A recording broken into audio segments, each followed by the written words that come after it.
Chet Galaska. What do you know about diabetes? There's a terrible stigma. We know that I know there's a type 1, there's a type 2. What's the difference?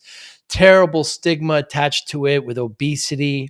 Chet has been type 1 diabetes for a long time, over 30 years. Didn't tell anybody for a long time. He had friends that didn't deal with it well. And now he's retired. And his mission is to spread the word about diabetes. The problem is there's so much shame related to diabetes that people who have it don't want to talk about it. So they can't build a community and they can't build a support system. And if you're type 1, you need to take the insulin shots. Type 2, you need to take other types of medication. But it's hard. It's hard to fight it off. You got to keep on battling it with it every day. I ask him, what should we do, the non-diabetic community, when we talk to somebody who is? He has a great answer for that and a great response to support that community. And the stigmas that are attached to it are just untrue. We talk a lot about that. And he's from Massachusetts, and his entry into this mission that he's on to help the community and help spread the word, all comes from a Chicago Cubs third baseman, Ron Santo, and what happened to him and his Hall of Fame lecture and what happened to him in one particular game, which led to all of this. Great conversation with Chet Galaska. Thanks for listening. Hi, I'm Joey Pinz. People ask me, how did I lose 130 pounds? The quick answer is always discipline. I started my business, wasn't paying attention to my health, was eating too much, drinking too much sweets. My daughter was born. Next thing I know, I'm pre-diabetic, I have hypertension. I knew something had to change. Discipline. I, like many of you, have faced many challenges in your career, in your family, in your life, in your faith. How did you attack them? How did you approach them? How did you solve them, hopefully? It all had to have some degree of discipline. I'm also asked, how did you found and start a tech business that lasted over 25 years? Discipline. I was committed to it, enjoyed technology, didn't enjoy some aspects of it, but knew it was necessary. Discipline. Our podcast mission, how do we use discipline to better ourselves and society? Join me, please, as I talk to interesting people and discuss how they use discipline in their family and their passion and their careers and how it helped them. Our podcast vision, growth through learning from others. Joey Pinz Discipline Conversations. It'll be light and serious. Join us, please. Thank you for consideration. Audience, Chet Galaska, great pleasure to talk to you. My neighbor, less than 100 miles, about 50, 60 miles away, I guess. Pretty close. So what does the great, Chicago Cubs third baseman, Ron Santo, what does he teach us about diabetes? Would you like me to recount the story? I would. I was in Chicago during the week when Ron Santo was inducted into the Baseball Hall of Fame. This goes back probably 20 years or so. In all the papers, they talked about Santo's career, and one of the things they emphasized was that Santo had type 1 diabetes during the 1960s. He kept it a secret because he was afraid the Cubs would fire him if they found out, and back then he might have been right about that. So there Santo is. He's on the Cubs. Now, I'm going to tell you a story, but before I do, I've got to give you some information first of all. When you take insulin, which all type 1s do, there's a danger of your blood sugar going too low. Most of us know that high blood sugar is what causes the damage, but low blood sugar presents a different problem. What happens is that the brain takes its energy in the form of glucose directly from the blood. It doesn't store it like other parts of the body do. So when there isn't enough sugar in the blood, the brain starts to go haywire. You can start sweating profusely. Your eyes can get funky. Your coordination goes. Anything the brain controls automatically, all of a sudden isn't working the way it should. If it gets too low, you can pass out. And that does happen to people. So that's the background. They're in a game in Chicago. It's the last of the ninth. The Cubs are down by 2 There's 2 outs and 2 men on base. Santo was in the on-deck circle, and he feels the symptoms of low blood sugar coming on. Now, he can't run back to the dugout and tell Leo DeRocher that he needs a candy bar, so he just prays that the guy at the plate will make an out and retire the side. Well, instead, the guy walks, so now his bases loaded. 2 outs, down by 2. Santo said he walked up to the plate and looked up to see 3 pitchers, 3 scoreboards, and 30-some-odd people standing out in the field. When the pitcher threw the ball, it looked like it had a slinky attached to the back of it. So he took a cut at it, connected, and put it out of the park for a walk-off grand slam home run. He managed to make it around the bases and back to the dugout in time to eat his Snickers bar, which was his choice of sugar, before anybody found out. Now, that's a great story, just the walk-off grand slam home run part of it. But for a diabetic who has experienced low blood sugars, that's the minor part of the story. The major part is that Santa was up there really, literally sweating and sweating out the idea that he just might collapse before he gets back to the dugout. Most of us know when our sugar's going low, but we do something about it quickly enough that nobody knows it's happening. We know it. And we know the slight panic that sets in when you realize what's going on. But anyway, Santo, he got through it, and I thought it was a great story to tell. So when I got back home, that's what I did. I started telling a lot of people about this story, and I discovered that people don't know much about diabetes at all, and a lot of what they believe is not true. That was the first startling thing. But the other thing that was even more important to me was that people started asking me questions about type 2 diabetes. And what I realized is that not only did I not know too much about it, but much of what I thought about it was wrong as well. And that's when I realized that our whole society has a terrible problem with the misunderstanding of diabetes. And it's a dangerous thing in that people are embarrassed to have diabetes because they think they brought it on themselves, which we now know is not true. And because of the guilt and shame they feel, sometimes they don't treat it at all. So, that's why I'm doing this. I'd like to change our society so that people who have the disease and fight it get respected, and those people who don't fight it need to be encouraged to do so. And there couldn't be a great Red Sox example. You had to go away to Chicago for that, unfortunately. Well, you know what? On the other hand, Joey, they were both losers for a very long time. That's good to hear. Now you had it for, you were president of your company, and you didn't tell anybody for a long time. You pretty much need to know basis, but most people did not know that you had it or have it. Right. Yeah, I was in the foundry business. These days, people don't usually know what a foundry is, but back in the day, it was a big industry. What we do in the foundry is we melt metal, and we pour it into molds that are made up of a sand and a binder, and we make industrial parts like pumps, valves, centrifuges, that sort of thing. In our case, my company made castings up to 2,500 pounds, which meant that we were pouring metal 3,500 pounds at a clip. Wow. So when we first started the business, my brother and I started this business from scratch back in 1979.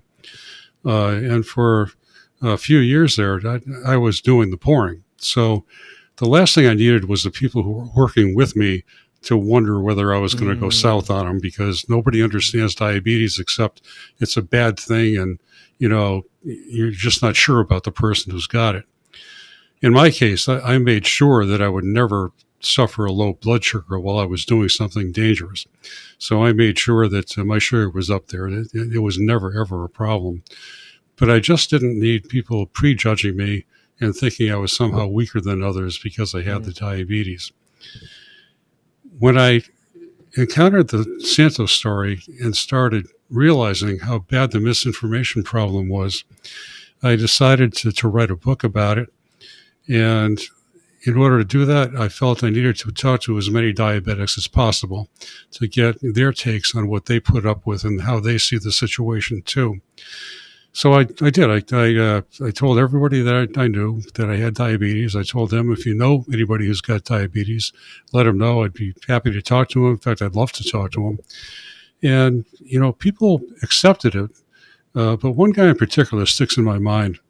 I had known this guy for 20 years, and he came up to me and he said, I hear you got diabetes. I said, yeah, I do. He said, well, that's funny. You don't look like a diabetic. Well, that says it all right there, Joey. I don't know what he expected a diabetic to look like, but it wasn't a healthy, strong person who could do all this work, So that's the problem. People have these perceptions and they are unfair. In fact, what he should have done is said, gee, you've got diabetes. I give you all the credit in the world for controlling it well enough to be able to do all this stuff. Because what diabetes does is it doesn't keep you from doing anything, but it makes everything harder. You've got this low blood sugar that you do have to think about. Now, you weren't born with type 1. No. I was diagnosed when I was 29. They used to be called juvenile diabetes, Right. but now it turns out that you can get it at any age. And the same thing is true with type 2. That used to be called adult onset diabetes, but now kids get it. So they changed the terminology from those terms to type 1 and type 2. So, can you be born with it? I don't know if you can be born with it, but I know that babies get it. Whether they're born with it or not, I don't know. What happens with both types is that you inherit a genetic predisposition for it, and it gets triggered by something in the environment. We don't know what the triggers are or how to control them. We don't even know that much about the genes, except that there are an awful lot of them. So it's just a question of when you get that trigger. So, and when it happens, the symptoms are cloudiness because you're low sugar? Well, with the low sugar, sweating, your eyes get blurry. I get pale. My wife will tell me I'm having a low blood sugar before I know it, because I turn pale before I experience the other symptoms. So other diabetic spouses tell me the same thing. They know more about, this than their husbands do. Of course, if they don't tell you right away, then you're going to have the loss of coordination and eyesight and all the rest of it. So there are also, different symptoms for different people. You may change the way you enunciate words. There's something as subtle as maybe laughing at inappropriate times. It really depends on the person. So let's break it down, Chet. What happens? What does the pancreas do? How's insulin created? What happens? Yeah, let me explain how normal bodies work first, Joey. It'll make a lot more sense if I do that. When normal people eat food, it gets digested into insulin. I'm sorry, it gets digested into glucose. Glucose, yeah. Glucose enters your bloodstream. Glucose is just another name for sugar. So the sugar gets in your bloodstream and it travels around your body where it enters your body's cells, which use it for energy. So it's in the bloodstream. It leaves the bloodstream into the cells with the result that the blood sugar returns to normal. So there's this constant, balancing going on in your body. Now, the way it gets into the cells is that the pancreas senses that glucose is in the blood, and it produces this hormone called insulin.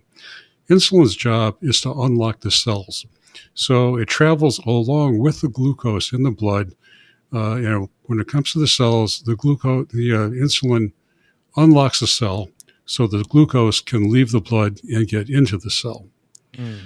Now, this is where diabetes comes into play. The two types of diabetes both result in high blood sugar, which is what the term diabetes means, but they get to it in different ways. With type 1, which I have an autoimmune disease which has turned my body's defenses against my pancreas. it kills off the insulin-producing cells in the pancreas, so I don't produce enough insulin. No type 1 does. So the solution there is to take it by injection because insulin breaks down in digestion. So we wind up taking dosages of insulin, usually several times a day. You try to do it before you eat so that the insulin gets in your blood around the same time that the glucose does. Wow. So that's kind of an art to do that, and nobody gets it right all the time, but that's what we try to do. With type 2, it's actually a different disease. It starts with a condition called insulin resistance. Now, insulin resistance is exactly what the name says it is. It makes your cells resistant to insulin. Once you have it, the cells need more and more insulin to be unlocked. Because of that, the pancreas works overtime to produce more and more insulin to overcome that. Unfortunately, the resistance gets worse over time, so the pancreas works harder and harder, and eventually it wears out. Excuse me. By the time you're diagnosed with diabetes, your pancreas, with type 2 diabetes, your pancreas has already lost about half its capacity. So you're still making some insulin, just not enough to overcome the resistance. So the result is that the glucose stays in your blood unless you do something about it. So with both types, you still need to take insulin shots? Well, no. With type 1, you do. With type 2, there are other medications you can take. A lot of them, they are injections, but most of them are pills. And excuse me, Joey. Take your time. How's your blood sugar now?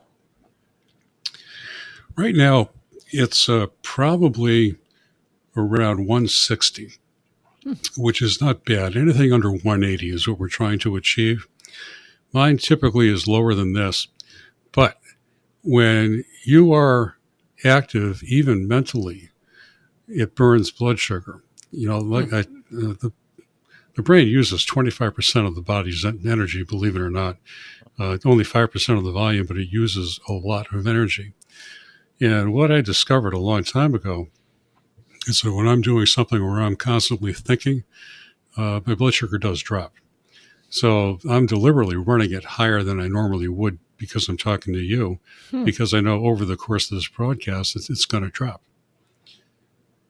So that's, I'm glad you brought that up because that's one of the many things that diabetics have to consider with this disease. You really have to learn about it and know what's going to raise your blood sugar and what's going to drop it. Thinking, constantly and heavily is one thing. Physical activity is another. Even moderate physical activity will lower your blood glucose. Carbohydrates raise it. That's the big thing with diet that we have to watch out for. Carbohydrates are the number one thing that does raise it. And this is an amazing thing. If you look at a gram of sugar and a gram of bread's a carbohydrate, that gram of bread will digest into 1 gram of sugar. So you have got to identify where the carbohydrates are that you're eating because really you are eating sugar. It just hasn't turned into sugar yet. Same thing with pasta. Same thing with... Pasta is high in carbohydrate. In fact, I'll give you an example. I gave courses before COVID. COVID it just kind of killed everything because I would meet people, in groups and we would go over all this basic stuff. And I had a woman there one time who told me that her blood sugars were over 200 and she couldn't get them down. Couldn't figure out what the problem is. Well, in talking to her, it turned out that her husband worked the second shift. And when he came home, she cooked him supper and he liked pasta. So they were eating pasta every night. She liked to eat with him, so she ate it too. So I asked her to just stop eating the pasta for a week. And when you come back next week, let me know what you found. And sure enough, her blood sugars dropped to the low 100s, which is perfect. But in her case, that's what the the demon was. It was all that pasta. So, what you need to do as a diabetic is to really look at your food and ask yourself, where are the carbs coming from? And if you're going to eat a really high carb meal, either eat something else or eat less of it and substitute something that is lower carb. Like protein is low carb. You can eat, eggs and meats and fish and lots of things like that will not raise your blood sugar. So, you try not to deny yourself the taste of things that you really like to eat, but, understand you can't eat an unlimited amount of it. We were talking before, I got sidetracked about the medications. Type 2 can take pills, don't necessarily need injections. Right. Yeah, the pills do a variety of things. Your liver is something that is a real wild card when it comes to diabetes. The reason for that is that your liver both produces glucose and it stores it. The reason it does that is that when the fight or flight reflex kicks in, where you need some energy in a real hurry, well, your liver blasts sugar into your bloodstream. So that's pretty hard to control. It's totally nothing you can do on your own. But some of these medications will reduce the liver's ability to produce glucose and reduce its ability to store it. Others will promote the pancreas to produce more insulin with the capacity that's left. Others will slow down digestion so that you feed the glucose into your body much more gradually. And there are others that do various things. It's a really complicated thing, and it's really something that you and your doctor have to figure out. But there are a lot of options there. Now, why does diabetes have such a negative stigma with obesity? Well, for years, the medical profession has been telling us to lose weight. Otherwise, we're going to get diabetes. When I first started looking into this, it dawned on me that the CDC says that 70% of us are overweight, but only about 10% of us have diabetes. So, if being overweight really did cause it, why is that true? Also, why is it true that so many people who are thin and exercise and eat right become type 2 diabetic? That doesn't fit that either. So, the answer is that it's a genetic thing at its heart. You have the genes, you hit a trigger, and you're going to have to deal with insulin resistance, which means you're going to have to deal with type 2 diabetes. Now, the weight thing comes into play in a way you wouldn't think. It's not that it causes insulin resistance. It's that it makes the insulin resistance worse.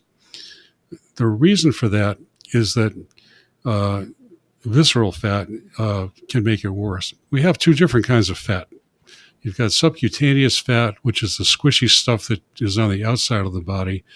And you've got visceral fat, which is a hard substance that's packed in around your organs.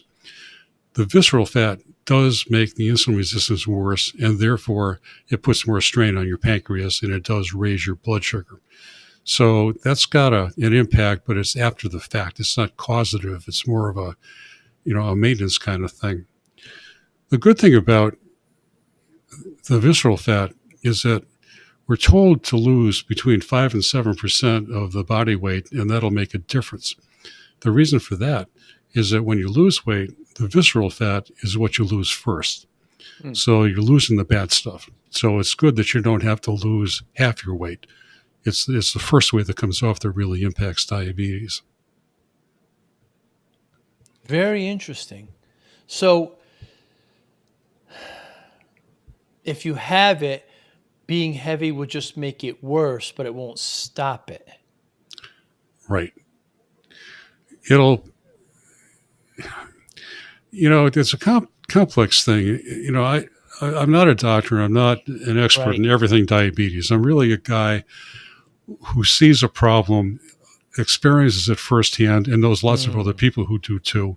And I've also talked to a lot of other people about these issues just to make sure that whatever I'm telling you is correct. So, as far as what you asked about the weight, I could speculate about it, but I really can't give you a hard and fast answer on it. My guess is that if you're overweight, you're likely eating more than you really need to. Mm, You probably aren't as physically active as you should be. And both of those things play into bad blood sugars. mm. And excuse me, I've been with friends that are diabetic and, they're starting to crash. And I tell you, Chet, they just have some orange juice and with minutes they're fine. I mean, it's maintainable and that's not a word, maintainable. I'm not Yeah, sure if it I is. think it I is. think So so. I'll let it go. I think you're good. You understand what I mean? But now it's not as difficult because there's constant tests you can take. You knew it right off the top of your head. Is it just something you feel? Well, yeah. In my case, I would sweat a lot, Uh, and my eyes, I'd start to get a little blurry with my eyes. You know, after a while, you just know what the symptoms are. hmm. Now, today, I have a real advantage because I can tell you what my blood sugar is right now. I've got I've got a continual glucose monitor that tells me what my blood sugar is right Wow. now. Now, back in the day, in 1981, when I first was diagnosed, we didn't have anything like that. Hmm. The closest thing we had was something called test tape. It was a yellow paper that came in a dispenser, like a tape measure, and you would pull out a strip of it and put it in a urine sample. And if it stayed yellow, you knew your sugar was okay. If it started turning green, you knew it was a little high. If it turned black, you knew it was really high. But the problem was that this is old information. This is stuff that got turned into urine an hour and a half ago. Mm. So it had some bearing on what your blood sugar was right that moment, but it was really just a guess. We then got into uh, personal metering, where you could buy a meter and give yourself a finger stick and get a drop of blood, and you would know then what your blood sugar was right away. Hmm. So that was a huge, big deal when that happened. Uh, I was teaching people about diabetes, before we had the continual glucose monitor. So we were doing the finger sticks, and people would say, "Man, I got to do a finger stick. I mean, I got to take a blood sample. Like, it's the worst thing in the world." I said, "Look, it's not that you have to do it; it's that you get to do it. If Mm. you knew what it was like to try to figure out what your blood sugars were before you had this, you would understand how this is a great thing." So, old timers like me, we understand that, and we have to have a bit of a different attitude on it. Chet, what can we do to support the diabetes community better? What you can do is understand that diabetics don't become diabetic because they're overweight, sedentary, and irresponsible. Mm. That's the problem. Uh, every day, most people out there, that's what they think, Joey. They think that Mm. you did something wrong to bring it on yourself. And many diabetics believe that also because it's what they've been told as well. Uh, Very few people research diabetes. Even those who have it don't do it. One of the great things that I experience when I teach people about it is that they'll tell me that after the classes that the best thing I told them was that they were not responsible for having this thing. Mm. You can see the guilt melt off their faces. It's like they've been, killing each other mentally over something that they really had no control over. So it's a whole different attitude for them. But the real problem is that because diabetics keep it secret, we don't talk to each other and we don't have the peer support that other people Ah. have. Now, I would never equate diabetes with cancer, but cancer patients have a great thing going for them in that everybody respects people who fight cancer. Everybody Mm. knows a little bit about cancer, probably more than they know about diabetes. And there are support groups, there are programs to fight diabetes, to fight cancer. And so there's all this support going on that really helps people. But Hmm. diabetics don't have this at all. And it can really be a dangerous thing. Back during those days when I was keeping my diabetes a secret, as you mentioned, it was for 30 years. I didn't tell anybody I had it unless I really needed to know. A few years ago, I contacted a former employee. He worked for me for probably 25 or 30 years. So, I knew him well. And I liked him. He was a good guy. He had diabetes. He told me that he didn't take care of it. So he went to the hospital after a number of years because he couldn't take the pain anymore. And they amputated one leg on one day and the other one on the next. And now he's in a wheelchair and suffering other effects from it too. So this is really serious stuff. At first, I felt really bad for him, and I still do. In fact, he died a couple of years later. So I went to his wake, and he's no longer with us. I felt bad about his complications, but it dawned on me that I knew this guy when he was diagnosed with diabetes. And if he had known that I had it, maybe he would have come to me and said, Chet, I've got diabetes. What can you do? What can you help me with? Can you explain something about it? And if I had been open about it and that conversation happened, maybe he would still be alive today. But that's the kind of tragedies that happen because diabetics are so quiet about it. And you ask what you could do. You can spread the word that diabetics don't bring it on themselves and they deserve respect for fighting it. And get rid of that stigma so that diabetics will be freer to talk about it and help each other and control it better.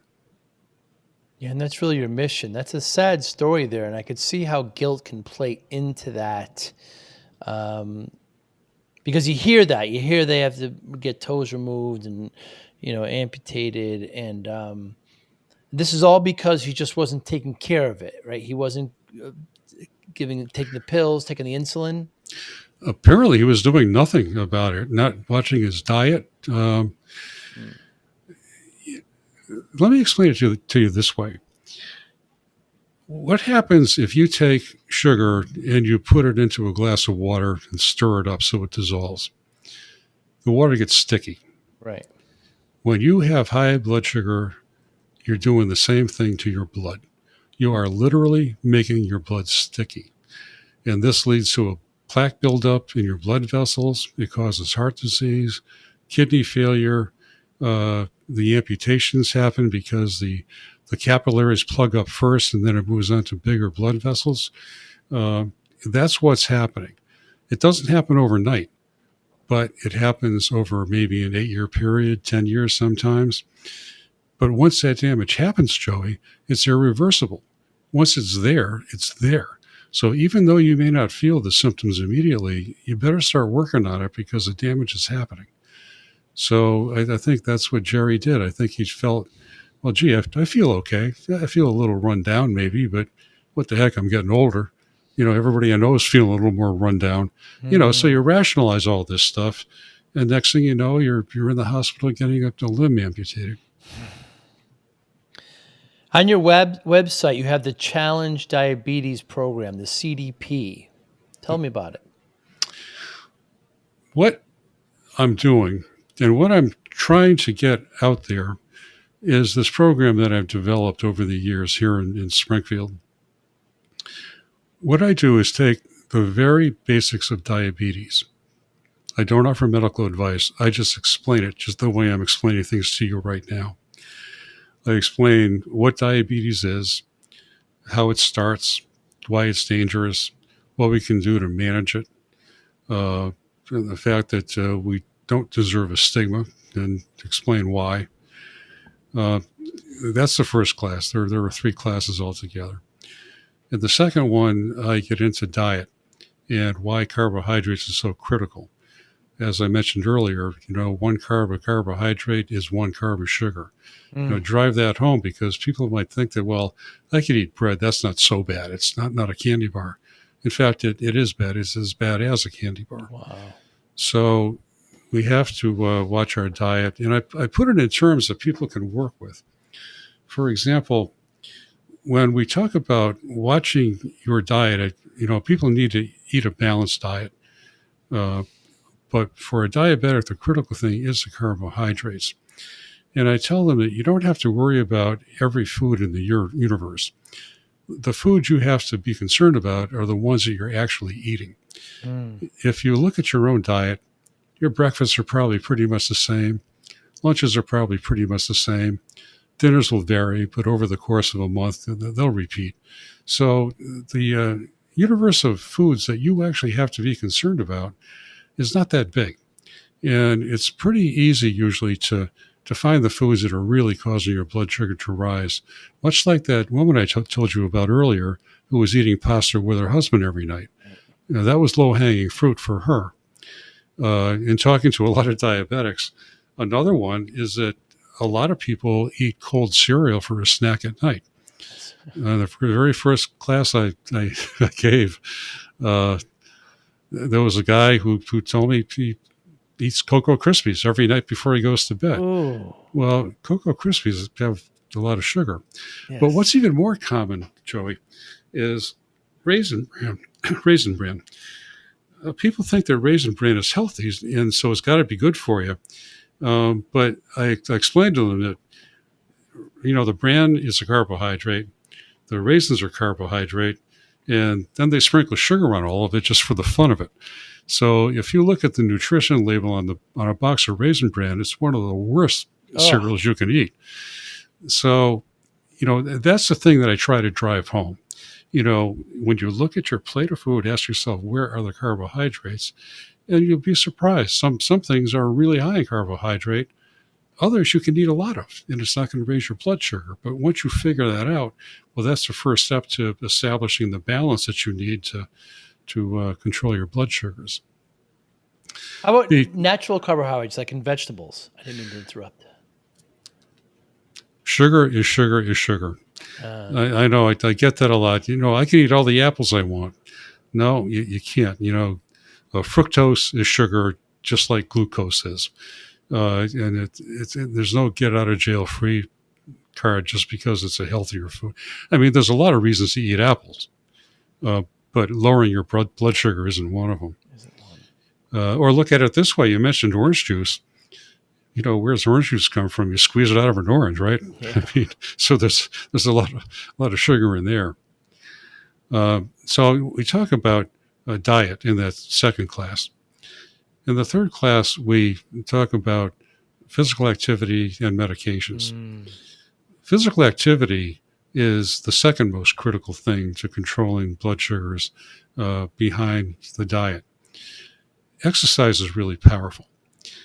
If you exercise even 20 minutes a day, doing moderate exercise, meaning going for a walk or doing housework or playing with the kids, it all helps lower your blood glucose. The reason for that is that muscle cells,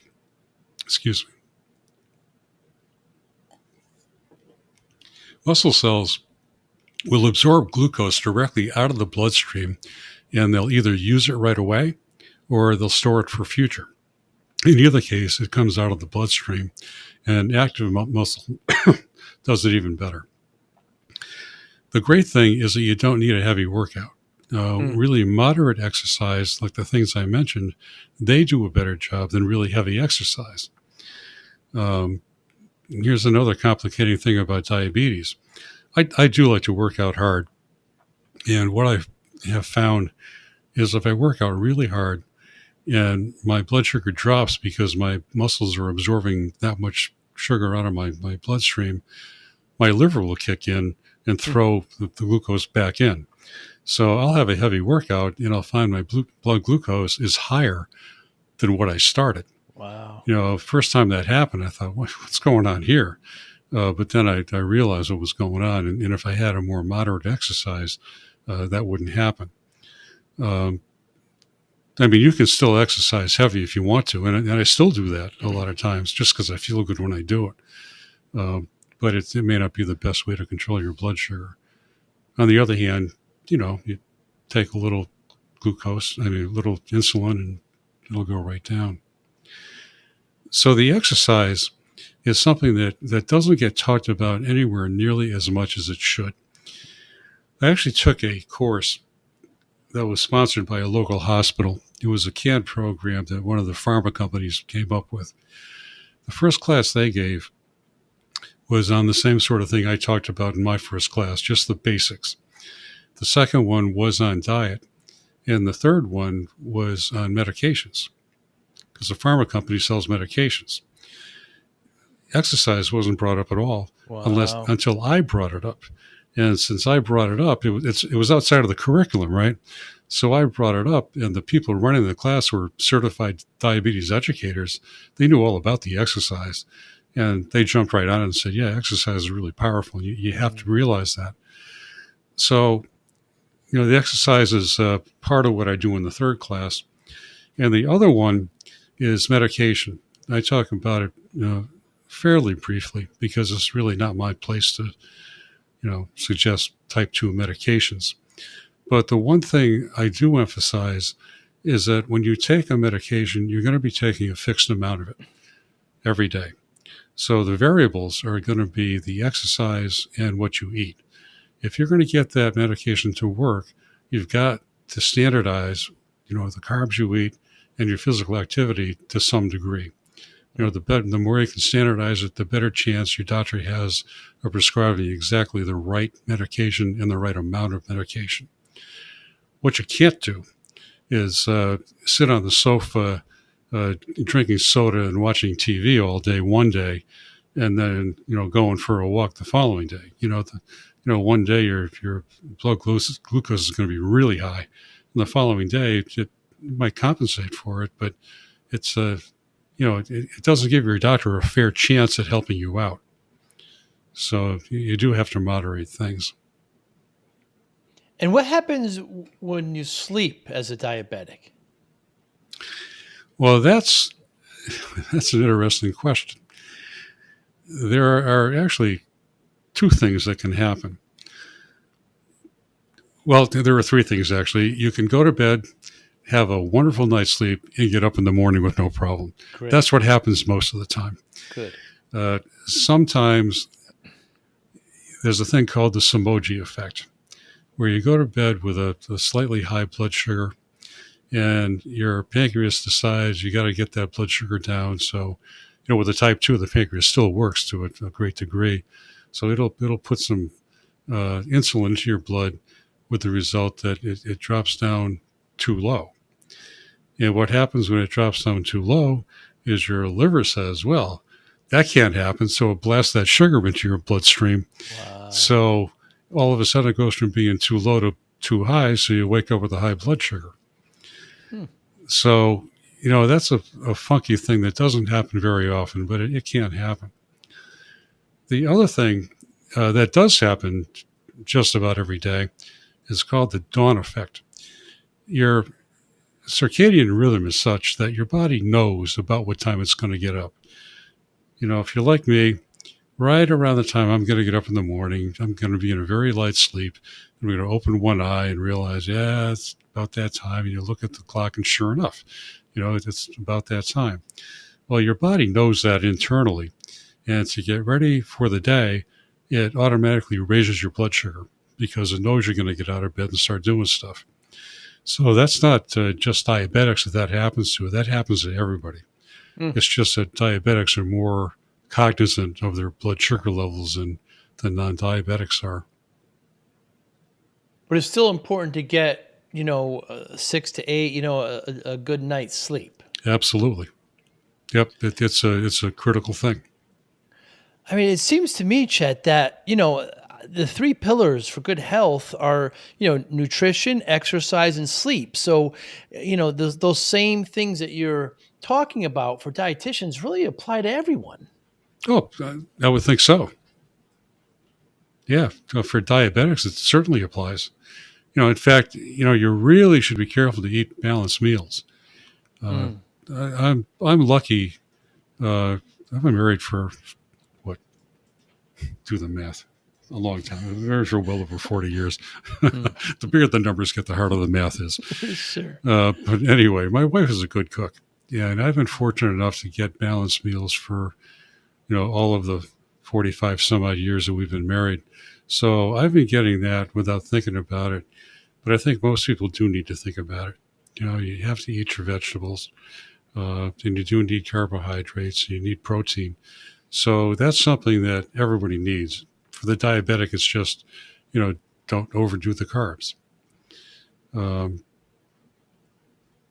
one thing I suggest to people, and this is perhaps the most distasteful thing I suggest that they do, is that when you have a burger and fries, you're going to get a lot of carbs in the hamburger roll, and the fries are high carb items. Mm. With most restaurants, you can substitute a vegetable. Usually it's broccoli. Uh, and that's what I do. In fact, I've eaten broccoli for so long now, I actually look forward to it. I like Mm. broccoli. That wasn't always the case. But that's one of the switches that you can make. And it helps you in both ways. Number one, it doesn't raise your blood sugar. Number two, it's healthy for you. Mm. So, that's just the kind of way you have to look at things.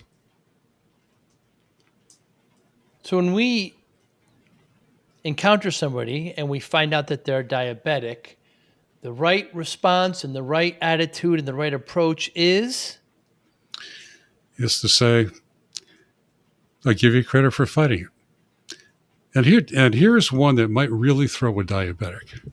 When diabetics talk to each other, often the first thing we ask is, how's your A1C? yeah. Now, the A1C is the gold standard for determining what your control of blood sugar has been. What it does is it measures uh, the, the blood over time. It's based on the amount of sugar that's attached to the red blood cells, and it gets pretty technical. But anyway, it'll tell you what the average blood sugar has been over the previous 2 to 3 months, because it's not where they have temporary highs and lows. It's the average blood sugar that you really have to watch out for. So the A1C is the measure of that. And most of us get it checked every 6 months, maybe every 3 months. The target for diabetics is 7% or under. So when you ask somebody what the A1C was, they might say, it's 7.2, 6.7, something like that. And it's just something you talk about. If somebody's under Yeah. 7, you give them a thumbs up, you're doing a good job. And if it's over that, you might talk about why. And they could probably tell you why. Well, I've been eating a lot, or haven't been able to exercise. I've been working too hard. I haven't exercised. You can talk about things like that. But if you ask somebody what their A1C is, they'll know that you know something about diabetics and most people Mm. don't. And you'll probably find they're more than happy to talk about it, because this is a big deal for all of us. And most of us don't get a chance to share it with people. I know a couple of diabetics that I played golf with, and I never really know what to say. Now I know what to say. Yeah, do that. I'd be curious to know what the reaction is. If somebody, a golfing buddy like that I had never talked to about it, asked me that question, I'd be taken aback. Hmm. But but I would appreciate being asked the question. Right. I'd be appreciate knowing that my buddy was interested enough Mm. to learn what an A1C even was. Got to keep fighting it. Yeah, you do. It never ends. So I started my business, Chet, in the 90s, and I was working way too hard. Uh, and I was working 14-hour days, exactly what we're talking about here. I was eating terribly. I wasn't exercising, got myself up to 340 pounds. And Mm. the doctor said to me, my daughter was just born, and she said to me, if you don't lose the weight, you're not going to see her graduate. So, I took it upon myself for the next 7 months, and I lost about 130 pounds. And when I tell people this, I can always see, you know, the look in their face. How'd you do it? What's your secret? Everybody wants kind of that magic bullet. I know you talk about magic bullet, and it's a quick answer to things. And I say the one word answer is discipline. That's how I lost it. I'm Yep. not going to tell you anything you don't know. It's discipline. A lot of discipline needs to go in treating diabetes. How does discipline play a role in your life, Chet Galaska? Oh, in my life? I have to exercise discipline every day. Um, it starts with what I'm eating, how much insulin I'm giving myself, how much exercise I'm doing, uh, figuring out what the impact of each one of those is on the way I should behave. For example, if I'm going to work out, I will eat a lot more for lunch than I normally would because I know I'm going to burn off those carbs. Wow. In fact, when I go to work out, a healthy blood sugar is under 180, and you try to keep it lower than that. But when I go to work out, I know what to do to get my blood sugar up around 300. But when I work out, I'll do it for like 45 minutes, and then the blood sugar will drop and drop and drop, and then it'll keep dropping. So when I come home for dinner, because I work out in the afternoon, later in the afternoon, I know my blood sugar is going to be like 110, and it's probably going to be dropping from there. So that's the kind of thing that you have to know, but you have to be disciplined enough to put it into play. You can't forget about it and say, well, I don't feel like eating so much today, but I do feel like working out. I'm just going to go ahead and work out. Where, well, you're going to have one nasty low blood sugar if you do that. Mm. So there are all kinds of things that factor into it. Part of the discipline is also learning about it. Dr. Elliot Jocelyn, he was a diabetes pioneer. He started treating diabetics in the early 1900s before insulin was available. And he would just watch diabetics die. There was nothing he could do about it except tell them to just drop the carbohydrates. And even he said, I don't know why I'm telling them to do that. They're going to die anyway. Why don't you let them eat the food they want and at least have that? But he was a real pioneer. When insulin became available, he was one of the guys who really figured out how to use it so that it was not dangerous. And it was dangerous because people had low blood sugar reactions. They had no idea why, until they finally figured out that it was because of the insulin. But one of the things that he said, and this is a quote I use all the time, is the diabetic who knows the most lives the longest. Mm. Now, look at the things that I've told you already. The Samoji effect, the dawn effect, how exercise operates, carbohydrate. You have to know all of this stuff. And the more of it that you know, the better your decisions will be and the better your control will be. So all in all, it's a disease that really requires discipline. And it's not like you take one pill in the morning and forget about it. It's something where all the other factors come into play. All the time, 24/7, 365, forever. What motivates you, Chet? Today, well, always. I have kids. I've got 2 sons. They're both happily married. I've got 3 grandchildren now. But my motivation early on was them. They were kids. My oldest was born the same year. Actually, he was born a couple of months before I got diagnosed. Wow. So I had diabetes every day that he's been alive. So that's the motivation. What do? You can deal with it. So what do? Get lazy and don't deal with it because you just don't feel like it? That's crazy. When I was diagnosed, I just said to myself, you are going to take injections every day for the rest of your life. So don't even think about not doing that. Mm. And for all these years, it's a lot of days. Every day I've taken not just one, but usually several injections. So that's just the way it is. You have to decide that's the way it's going to be because diabetes isn't going to go away. It's just how well can you manage it. And, something else that's worth knowing is that even today, with the lack of expertise and knowledge and technology we had over the past 70 or 80 years, there were people alive today who have had diabetes for 80 years. Wow. And they're still living. Now, they didn't have anywhere near the technology that we do, but still they did what they could. They reduced the carbs, they exercised, and they made it. Hmm. There was one guy. His name was Bob Krauss.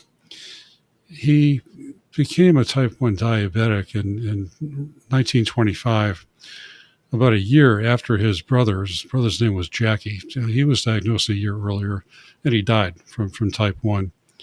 Well, Krauss's mother decided she wasn't going to let that happen to him, so she clamped down on his diet something fierce, Hmm. and he ate very, very few carbs. Well, she managed to keep him alive long enough for insulin to become available. And when it became available, he would give himself injections. I think he was 6 years old, and he had these old needles that were nowhere near as fine as ours. As a matter of fact, the needles are so big, Joey, that they had to be big enough to run a wire down through them to clean them. Oh. I mean, it's nasty. Can you imagine a 6-year-old kid giving himself a shot like that every day? Well, Bob Krauss did that. He lived to have a family. He became an engineering professor at the University of Washington. He was an engineer on space projects during the 1960s. He had a long, happy retirement, and he died when he was 92 years old. Wow. So people can live. So you can't look at that yourself and say, gee, I can't do that. Well, yeah, you can. It gets down to discipline, like you said. Bob Krauss was highly disciplined. You know, what he would do every day is he would eat nuts and prunes for breakfast and salads in the evening.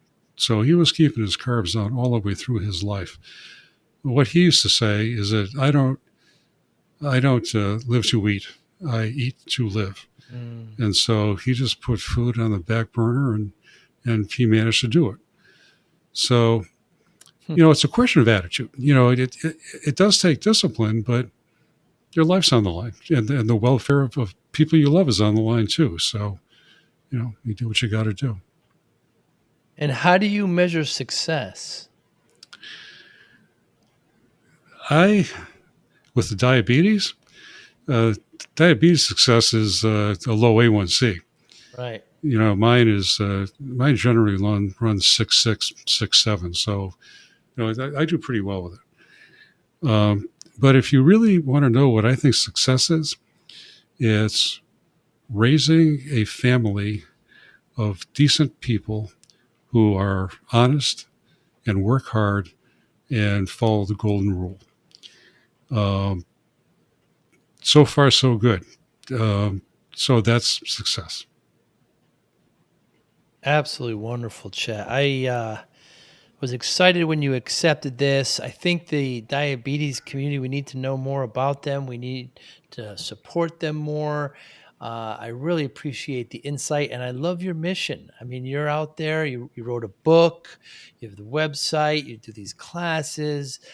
You're retired now, so you could be doing other things, but you've dedicated to this. It's very remarkable. How can we get in touch with you? Anybody listening? You can go to my website. It's at www.challengediabetes.us. It's not .com, it's .us. And you'll find some information there. I'm working on the website as we speak. There's information on there about if you would like to do the Challenge Diabetes program in your city, you can contact me and we'll get that done. But I'm also videotaping the whole course so that I can put that online. I'm planning on getting it out there. I'm going to charge for it, probably going to charge $19 for an hour program that will have all the information that you and I just talked about, plus a lot more in it.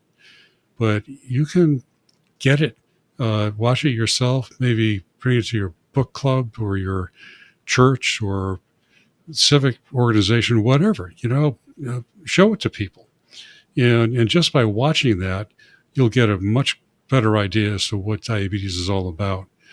And along with that, I'm going to be putting in suggested questions and the answers to a lot of the questions. So it'll be a good thing for people to do. But all I'm trying to do is get this out as widely as I can, however I can. So we'll see how that goes. Very, very cool. Chet, thank you again so much for your time. I hope one day we get to see each other face to face since we're so close and, have a cup of tea or something. Let's do that, Joe. I think that would be great. But you're right. We're about, as I mentioned earlier, we're about as close as it gets. I get a lot of people from Canada and LA and, no place close to me. Yeah, the Great Northeast, a lot of small states, but we're one big unit here. Thank you so much, Chet, and you be well. You too, Joey. Take care of yourself. Thank you for listening and or viewing Joey Pinz Discipline Conversations. Please share this episode with one or two of your friends who you think may benefit from the episode. Our website, www.joeypins.com. There you'll find lots of resources and you could join our mailing list. Please follow us on all our social media, Instagram, Twitter, and Facebook. Podcast information, the video version of our podcast is on YouTube. Please subscribe. Audio is on all major podcasting platforms. Please follow them. And if you like it, please consider giving 5-star rating. Would really appreciate that. Would you like to financially support the podcast? You can go to our Patreon site. Consider $5, $10, or $20 a month. There's all kind of plans that we have there. There's like a one-time payment. What is this podcast episode worth to you? $25, $50, $100, $500, $1,000, $5,000. You be the judge. You can go to our PayPal account to do that as well. Thank you again for listening or watching Joey Pinz Discipline Conversations.